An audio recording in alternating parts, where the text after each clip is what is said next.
係咪諗住揾兩房嘅單位呢？仲想居住嘅地方，除咗實用之外，仲可以有一個唔錯嘅景觀。今日嚟到天后，鄰近東岸公園嘅維多利中心。如果你住嘅地方每一日都望到海景，你每一日嘅心情都會比較好啲。而我哋今日就嚟到天后參觀一個兩房嘅單位，而呢度望翻出去可以望到維多利亞港。由客飯廳嘅位置望翻出去，已經望到維多利亞港。今日我哋參觀個單位有572尺。由於客飯廳係冇玄關啦，可以令到家私靈活咁擺位，實用性亦都相對之高。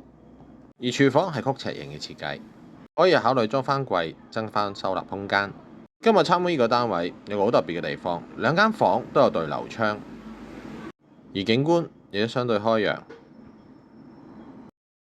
而浴室係有窗，增加翻空氣嘅流通。而維多利中心附近亦都有街市同超市，就算行喺地鐵站都只係需要幾分鐘嘅步程。影片就分享到嚟呢度啦。如果你都想親身嚟睇下呢個單位嘅話，可以聯絡翻我呢。